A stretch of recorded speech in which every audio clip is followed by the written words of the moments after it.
കഴിഞ്ഞ ദിവസം കേരളത്തെ നടുക്കിയ ഒരു അപകടമായിരുന്നു വാൽപ്പാറയിലുണ്ടായ വാഹനാപകടം. അതിൽ 10 പേർക്കാണ് ജീവൻ നഷ്ടമായത്. അന്ന് വലിയ രീതിയിലുള്ള ധനസഹായം പ്രഖ്യാപിക്കുന്നു, മന്ത്രിമാർ ഓടിയെത്തുന്നു, പലരും അനുശോചനം രേഖപ്പെടുത്തുന്നു, മാധ്യമങ്ങൾ ഇതിനെ ആഘോഷിക്കുന്നു. എല്ലാം ഉണ്ടായെങ്കിലും ദിവസങ്ങൾ പിന്നിട്ടു. ഇന്ന് 25-ാം തീയതി ആയിട്ടും ഈ പറഞ്ഞ ധനസഹായം ഒന്നും തന്നെ ലഭിച്ചിട്ടില്ല. ഈ മരണപ്പെട്ട കുടുംബങ്ങൾക്കും അതുപോലെ തന്നെ ചികിത്സയിലിരിക്കുന്ന ഈ അപകടത്തിൽപ്പെട്ടവർക്കും ഒന്നും കിട്ടിയിട്ടില്ല. ഇവരുടെ ചികിത്സാ സഹായം ആര് വഹിക്കും, ഇവരുടെ ബാക്കിയുള്ള ജീവിതം ആര് നോക്കും എന്നുള്ള ചോദ്യമൊക്കെ ബാക്കിയാവുകയാണ്. അപ്പോൾ ഈ ദുരന്ത സമയത്ത് ഈ പറഞ്ഞതുപോലെ പ്രഖ്യാപനങ്ങൾ ഉണ്ടാവുകയും അതിനുശേഷം അത് നടപ്പാകാതെയും ഇരിക്കുന്നത് ഈ പറഞ്ഞ നമ്മുടെ സംവിധാനത്തിന്റെ തന്നെ പാളിച്ച തന്നെയല്ലേ? തീർച്ചയായിട്ടും മേഘ, നമ്മൾ നോക്കുകയാണെങ്കിൽ കേരളത്തിൽ ഉണ്ടാകുന്ന ഓരോ ദുരന്തങ്ങളും ആഘോഷപൂർവ്വം കൈകാര്യം ചെയ്യുക എന്നാണ് നമുക്ക് പറയാൻ പറ്റുള്ളൂ. കാരണം എന്ന് പറഞ്ഞാൽ ആ സമയത്ത് ഒരു ദുരന്ത സമയത്ത് ഉണ്ടാകുന്ന ഒരു മീഡിയ അറ്റൻഷൻ, അവിടേക്ക് ഒഴുകിയെത്തുന്ന രാഷ്ട്രീയക്കാർ, മന്ത്രിമാർ എല്ലാവരും എത്തുന്നു, ഇവരെല്ലാം ചേർത്ത് പിടിക്കുമെന്ന് തോരാതെ പറയുന്നു. അതിനുശേഷം ഒന്നും നടക്കാതെ പോകുന്നു. ഇതാണ് നമ്മൾ പലപ്പോഴും കണ്ടത്. ഈ മലപ്പുറം പാങ് സ്കൂളിലെ അധ്യാപകരും ജീവനക്കാരും അവരുടെ കുടുംബാംഗങ്ങളുമായ 13 പേരാണ് ഈ ഒരു യാത്രയ്ക്ക് പോയത്. ആ യാത്രയ്ക്ക് പോയി തിരിച്ചു വരുന്ന വഴിക്കാണ് ഏപ്രിൽ 17-ന് വാൽപ്പാറയിലുണ്ടായ വാഹനാപകടത്തിൽ 10 പേർ മരിച്ചു. 3 പേർ ഇപ്പോഴും ജീവനോടെ മല്ലിടുകയാണ്. ഇവർ സർക്കാർ ജീവനക്കാരായിരുന്നു, അധ്യാപകരായിരുന്നു. നമ്മുടെ വിദ്യാഭ്യാസ മന്ത്രി അടക്കം അവിടെ ചെന്നു നമ്മുടെ ചേർത്ത് പിടിക്കുമെന്ന് പറഞ്ഞു. നാളിതുവരെയായി ഇവർക്കൊരു സാമ്പത്തിക ധനസഹായം സർക്കാർ നൽകും, അല്ലെങ്കിൽ മരിച്ചവരുടെ ധനസഹായത്തിനൊപ്പം അതവിടെ നിൽക്കട്ടെ, ഈ പരിക്കേറ്റവരുടെ ചികിത്സ നമ്മൾ ഉറപ്പാക്കും, ആ ചികിത്സാ ചെലവ് സർക്കാർ വഹിക്കും എന്നൊരു പ്രഖ്യാപനം വന്നില്ല. കാരണം അതിനുശേഷം മന്ത്രിസഭാ യോഗം ചേർന്നു. ആ മന്ത്രിസഭാ യോഗത്തിലും ഈ ഒരു തീരുമാനം ഉണ്ടായില്ല. അതുകൊണ്ട് തന്നെ അവരുടെ ബന്ധുക്കൾ ഇപ്പോഴും ദുരിതത്തിലാണ്. ഈ ചികിത്സയിലുള്ളവരെ സ്വകാര്യ ആശുപത്രികളുടെ ചികിത്സാ ചെലവ് ഭീമമാണ്. അതിൻ്റെ സാമ്പത്തിക ബുദ്ധിമുട്ടുകളെല്ലാം അവർ തുറന്നു പറയുന്നുണ്ട്. അതുകൊണ്ട് തന്നെയാണ് അവിടുത്തെ MLA ആയിരുന്ന മഞ്ഞളാംകുഴി അലിയുടെ നേതൃത്വത്തിൽ ഇന്ന് സർവകക്ഷി യോഗം ചേർന്ന് അവർ എങ്ങനെ ഇവരുടെ ചികിത്സ മുന്നോട്ട് കൊണ്ടുപോകാം എന്ന രീതിയിൽ ആലോചിക്കുന്ന ഘട്ടം വരെ എത്തിയിരിക്കുകയാണ്. അപ്പം ഈ ഭരണകൂടം എന്താണ് ചെയ്യുന്നത്? ഇപ്പം നമ്മുടെ ഭരണ സംവിധാനം എന്ത് ചെയ്തു? ഇവർക്ക് ചികിത്സ ഉറപ്പാക്കാനുള്ള ഇത് ചെയ്തില്ല. കേരളത്തിൽ എന്ത് സംഭവം ഉണ്ടെങ്കിലും അതിലെല്ലാം പ്രതികരിക്കുന്ന ഒരാളാണ് വിദ്യാഭ്യാസ മന്ത്രി വി ശിവൻകുട്ടി. അന്ന് ഈ ദുരന്ത സമയത്ത് അവിടെ എത്തി ഈ അധ്യാപകരെ എല്ലാവർക്കും അന്തിമോപചാരം അർപ്പിച്ച മന്ത്രി ഈ ചികിത്സയ്ക്കുള്ള സഹായം ചെയ്യണ്ടേ? ഇവരുടെ ചികിത്സ സർക്കാർ ഏറ്റെടുക്കുമെന്നെങ്കിലും പറയണ്ടേ? ഇതൊന്നും ചെയ്തിട്ടില്ല. പകരം ഈ ദുരന്തങ്ങളിലേക്ക് ഉള്ള മാധ്യമങ്ങളുടെ ഒരു ശ്രദ്ധയ്ക്കൊപ്പം ഞങ്ങളും ഉണ്ട് എന്ന് കാണിക്കുക, എല്ലാ മാധ്യമങ്ങളോടും പറയുക ഞങ്ങളെല്ലാം ഏറ്റു എന്ന് പറയുന്നു, എന്നിട്ട് തിരിച്ചു പോരുന്നു. പിന്നെ അത് കഴിയുമ്പോൾ ദിവസങ്ങൾ കഴിയുമ്പോൾ മറ്റൊരു വാർത്ത വരുമ്പോൾ ഈ ദുരന്തം വാർത്തയല്ലാതാകുന്നു. ഇതിന്റെ ദുരന്തബാധിതർ ദുരന്തം അനുഭവിച്ചു കൊണ്ടേയിരിക്കുന്നു. ഇതാണ് ഇപ്പോൾ കേരളത്തിൽ കുറെ നാളുകളായി നടന്നുകൊണ്ടിരിക്കുന്നത്. ഇപ്പോൾ കേരളത്തിലാണെങ്കിൽ എവിടെ എടുത്ത് നോക്കിയാലും ഒരു ദുരന്തം സംഭവിക്കുമ്പോൾ അതിനെ മാർക്കറ്റ് ചെയ്യാൻ ശ്രമിക്കുന്ന മനുഷ്യരെ നമുക്ക് അതിന് ചുറ്റും കാണാൻ സാധിക്കും. അതിലൊന്ന് എന്ന് പറയുന്നത് മാധ്യമങ്ങൾ തന്നെയാണ്. നമ്മൾ തന്നെ ചൂണ്ടിക്കാട്ടേണ്ട ഒരു കാര്യം തന്നെയാണ്. അതിലെ ഇമോഷണൽ വാല്യൂ എടുത്ത് മാർക്കറ്റ് ചെയ്യുന്നു, അതിന്റെ AI വീഡിയോസ് ഇറക്കുന്നു, ഇതിന് പുറത്ത് ചർച്ചകൾ നടക്കുന്നു, പല രീതിയിലുള്ള കാര്യങ്ങൾ നടക്കുന്നു. അതുപോലെ തന്നെ രാഷ്ട്രീയ നേതാക്കൾ അവിടെ എത്തുന്നു. ഞാനാണ് നിങ്ങളെ സഹായിക്കാൻ കൂടുതൽ ഉണ്ടാവുക എന്ന് പറഞ്ഞിട്ട് കൂടുതൽ തന്നെ സഹായം പ്രഖ്യാപിക്കുന്നു, സർക്കാർ പ്രഖ്യാപിക്കുന്നു, ഈ പറഞ്ഞ ചികിത്സാ സഹായം പറയുന്നു.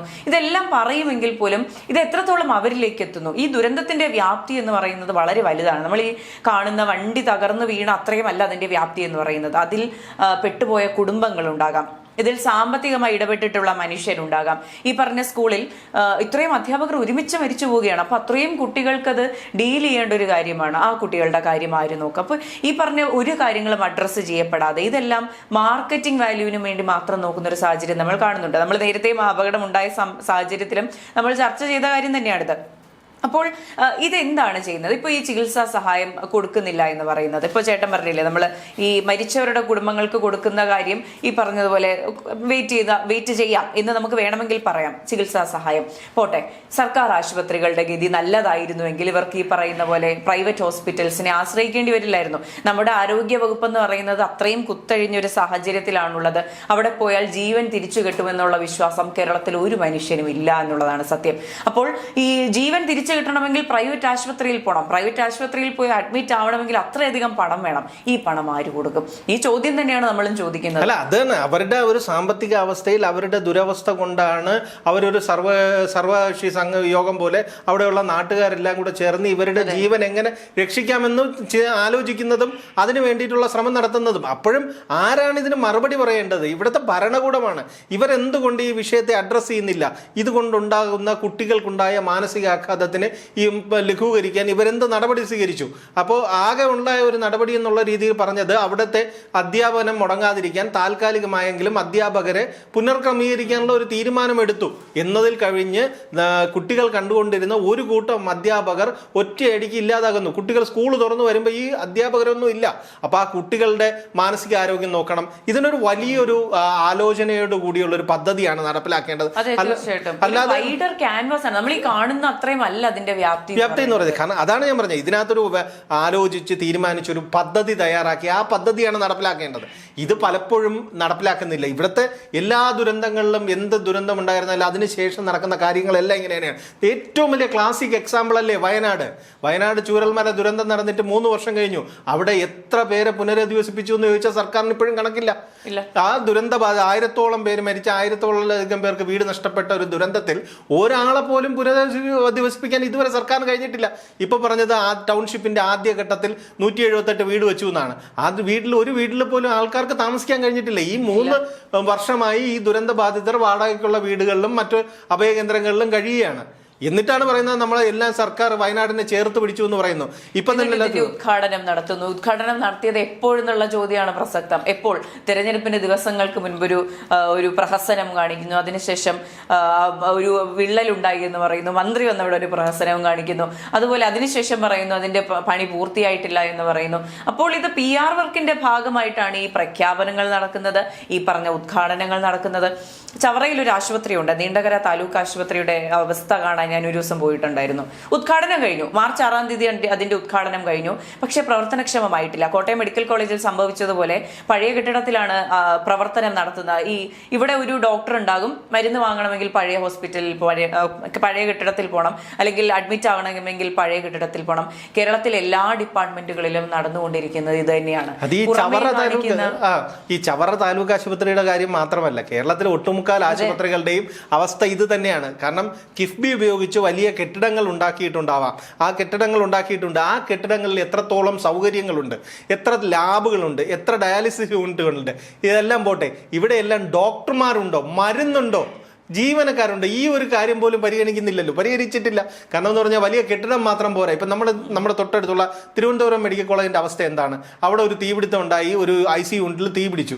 എത്ര ദിവസം കഴിഞ്ഞു? ഇപ്പോഴും ICU യൂണിറ്റ് തുണി കൊണ്ട് മറച്ചു കെട്ടി ആൾക്കാർക്ക് ചികിത്സ കൊടുക്കുകയാണ്. നമ്പർ 1 ആരോഗ്യ കേരളത്തിലാണ് ഇതെല്ലാം സംഭവിക്കുന്നത്. സംസ്ഥാനത്തെ മെഡിക്കൽ കോളേജിന്റെ അവസ്ഥയാണ് ഈ പറയുന്നത്. അത് മാസങ്ങൾ മുൻപ് വലിയ പലതവണ വിവാദങ്ങളായിട്ടുള്ള ഒരു ആശുപത്രി എന്നുള്ളത്. അതെ, അതാണ് ഞാൻ പറഞ്ഞത്. ഇവിടെ സാധാരണക്കാരായ ജനങ്ങളുടെ പ്രശ്നങ്ങളോ ദുരിതങ്ങളോ ആർക്കും പ്രശ്നമല്ല. ആരും അതിനെ അഡ്രസ്സ് ചെയ്യുന്നില്ല.